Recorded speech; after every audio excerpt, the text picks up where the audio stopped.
Have you ever struggled to make a swing change and take that change out onto not only the practice tee, but also onto the golf course? Well, if I could show you a way to practice better and implement that swing change and give you a better chance of taking it out onto the golf course, would you be willing to do the work to make that happen?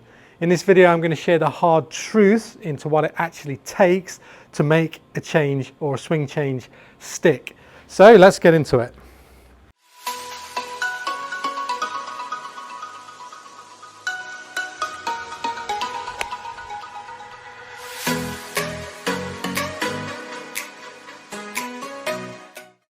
Hi guys, I'm Danny Malcolm, and in today's video I'm going to share the hard truth really behind what it actually takes to not only take a swing change out onto the practice tee, but to then take that change out onto the golf course. Now, learning any new move or any big swing change in the swing is not an easy process. It's not a thing that happens overnight, a quick fix. I know in this world today we like to sort of have things happen quickly, but this is not the case. Sometimes a swing change that you make with your coach can be a small thing that actually works very quickly, and you make those leaps forward in a much quicker way. But when making a big change, just accept that it may not always happen so smoothly or so quickly. So I'm going to share the process and I guess the frustrations of that.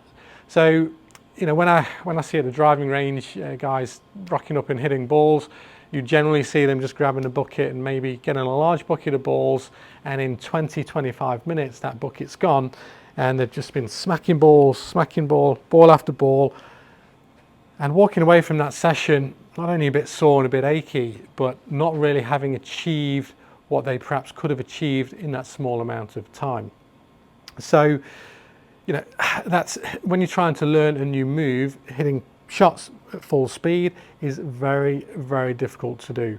So that's why we need to slow down, we need to break it down and go through a much more detailed process, shall we say. Look, so I just want to say, don't necessarily get frustrated with how long it's taking, and accept that it takes time. Look at the tour players when they're making a swing change. It can take months and months and even a few years sometimes for it to be comfortable out on the golf course. But when we look at that example, a tour player, when they're making a change in the swing, not only would their coach do it at a off-season or a quieter time when they're not playing tournaments, they'll make a big change then. They've also got to look at, those guys have a lot to lose. It's their careers, it's their livelihood, it's their majors, it's their legacy that they've got to lose if they perform badly the next few weeks or months. Whereas for the everyday golfer, we've got a lot less to lose. Luckily for us, this is our recreational time, this is our hobby for most of us, and so we don't really have a great deal to lose. Maybe a few bets with our friends, but just accept that the scores may go bad for a little while, but we've got a lot more to gain, So just understanding that first of all, when you look at making a change in the swing, it may not happen super quick, and it may even be a case of 3 steps back for 6 steps forward. Not always the case. Sometimes you can go forward straight away depending on the change that you're working on. So I just want to say it's okay to be frustrated, it's okay to go through that process, it's okay for it not to happen straight away. So let's use an example. You may have been given something by your coach, and I'll use my example, what I'm working on in a moment, but the most common one I see on a weekly and almost daily basis is a challenge that golfers have with what we call over the top. So let's use this as an example. So if you're a player that's been coming over the top for a long time and you're hitting big slices, not getting it very far, getting it around okay, but there's a lot more to gain if you can straighten up that ball flight, you can get more distance, be more efficient. There's a lot more to gain. Let's use this example. So if I was a coach and I'd given a client a certain drill to do, let's say in this example I've given a player one of my favorite drills here, which I call a 4:30 drill, where I imagine there's a clock face around me. That's 12 o'clock, that's 3 o'clock, and this stick here is 4:30 on the ground. The player that comes over the top would often pitch the golf club out in towards this 2 o'clock sort of position. So I'm going to get them to do the extreme, and that's going to be, well, from the top of the swing, can we get the club to work more into this 4:30 position? So let's bring this kind of drill that you've been given, or I've just given you as a coach, out onto the range.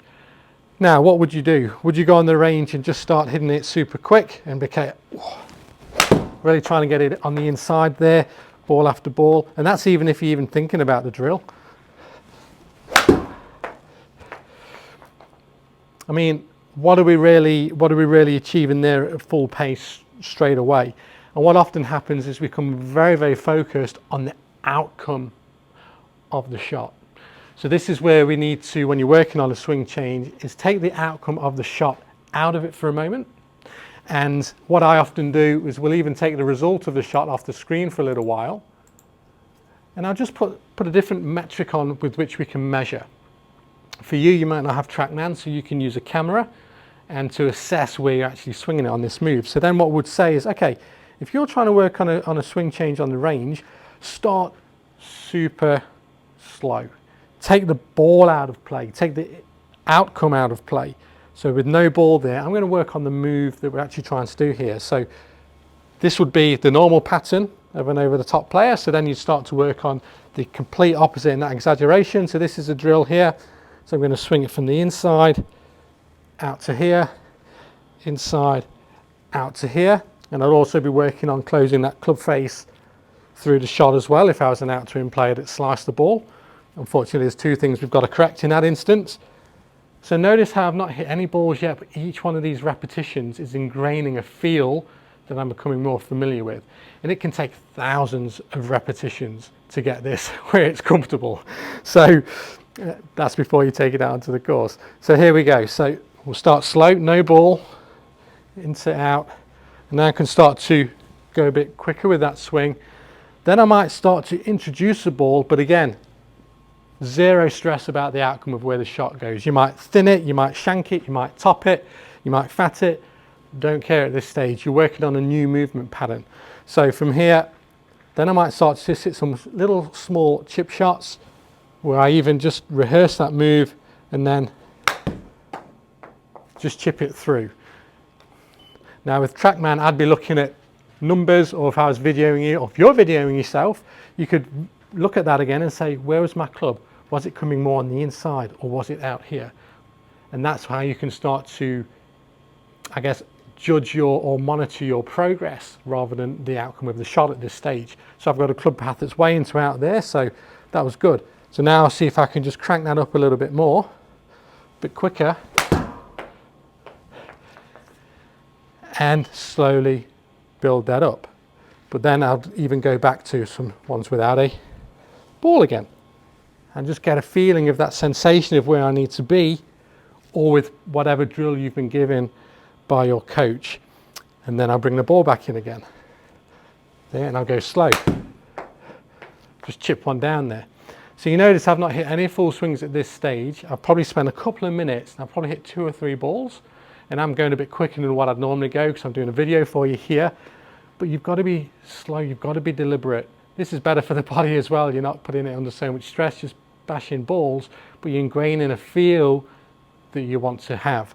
So you could end up spending a full hour practicing and only hit a small bucket, 30, 35 balls, but it's purposeful, detailed practice. It's going to get you much further in the long term than just smacking balls with no real focus. So towards the end of those sessions, then you can just bring in your result more into play. So I'll take this off the screen and bring the range back into play there, and just see how that new move starts to hold up at fuller 3/4 and full shots. So you can say, okay, well, I'll still rehearse this in my rehearsals, but then how does that swing hold up on full shots? And then you can start to increase it again. And what you may find oftentimes is you'll go back a little bit towards your old pattern, which might be that over the top move. And that's okay. This is all part of the process, all part of the process. And this is where we start to try and bridge that gap between the driving range and the golf course. So until you can be at the end of a practice session hitting full shots and actually creating this shape, let's say you're trying to get away from a slice there and hit a draw, until you can do that on the practice range under some pressure, which is the next step again where you set yourself some pressure tests. This is just hitting shots. Until you can do that, you can see how difficult it would be then to take that out onto the golf course and to make it last. Because what happens as soon as we get onto the golf course, you might be a player that's used to aiming down the left side for a right-handed golfer and accepting that the club's going to, or the ball's going to slice back in towards the centre of the fairway.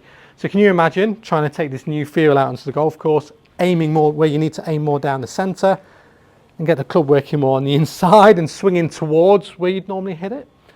What's going to happen? So as soon as you bring the outcome into play, what'll happen is, oh, I don't want to hit it right. So you may even go even more over the top.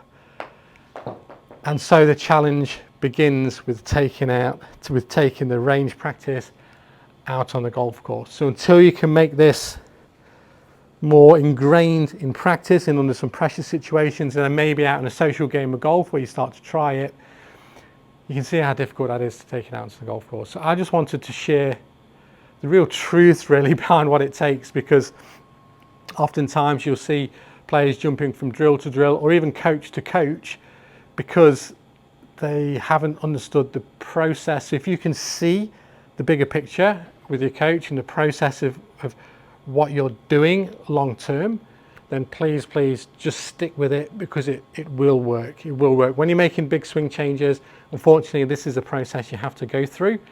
But if you can imagine, if you start to hit even 1 out of 10 shots on the golf course, flush, and the best you've ever hit it, nice, beautiful strike, great distance, the best you've ever hit it, you can do it once, you can start to learn to do it more times. So once you've done it once and you get it more ingrained, a few weeks later you might do it 2 times out of 10. A few months later you might do it 4 times out of 10. So you can see that all of a sudden you're raising your new level, and hopefully start to do that more consistently, but you've got to stick with the process. So I really just wanted to clarify that today and just share with you guys the truth behind what it takes to go out there, work on the drills you've been given, be detailed about it, be precise, be purposeful, and watch the gains in the long term, watch the handicap come down. You start hitting shots the best you've ever hit them in your life, and hope you enjoyed that video. Any questions, please let me know, and I look forward to seeing you next time.